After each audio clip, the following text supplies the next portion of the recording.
Kaya sa magandang umaga po sa inyong lahat. Ito pong bidyong ito ay para lang po sa naniniwala. Ano po?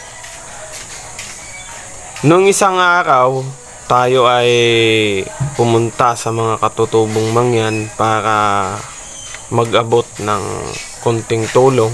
Yun nga lang, hindi na nagawang i-video kasi napakalayo. Hindi mo na maiisip yung mag-video kasi pagod na yung iisipin mo. Ayun, nung punta natin doon, okay naman, naiabot natin na maayos yung tulong. At yun nga, hindi ko inaasahan na sila ay may ibibigay sa akin na gamit. Sabi niya sa akin, nung isang katutubong mangyan na nagbigay, tumatayo daw sa tubig yung bato na yon. Siyempre, hindi tayo maniniwala. Kasi, isa po doon, bato kasi yon. Dapat lubog yun sa tubig. At yun nga, siyempre naniwala din tayo kasi nga katutubong mangyan yung nagbahagi o yung nagbigay. Nung umuwi ako sa bahay, tinesting ko talaga agad kasi mahirap paniwalaan na yung isang bato talaga tatayo sa tubig. As in, bato talaga siya. Pero nung subukan ko, nagulat talaga ako. Tumayo talaga sa tubig. Grabe yung gamit na yun. Ang alam ko kasi na kalimitan hinahanap din ng mga antingero yung kahoy na makikita mo na nakatayo sa tubig kahit siya ay tuyo.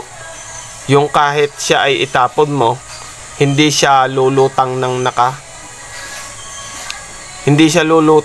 nakahiga. Kumbaga siya ay nakatayo pero lutang.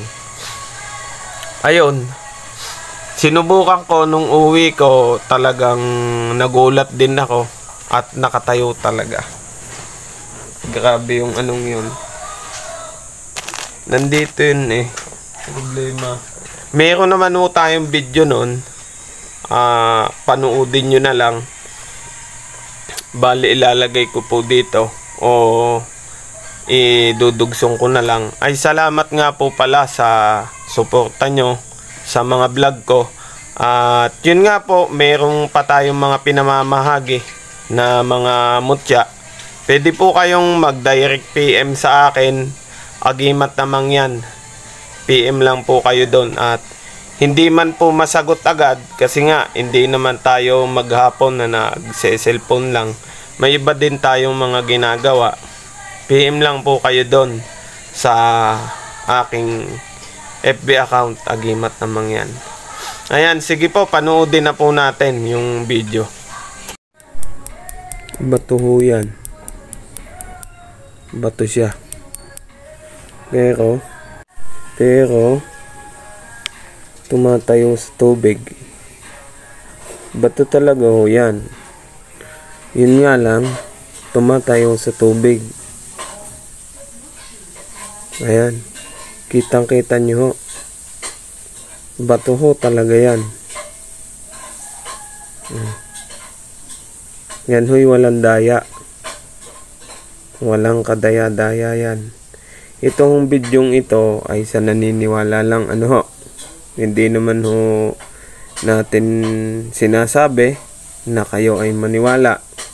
Lalo na't wala kayong kaalaman o wala kayong hilig sa mga ganitong usapin. Bato talaga ho yan. Baka hindi nyo paniwalaan. Bato siya.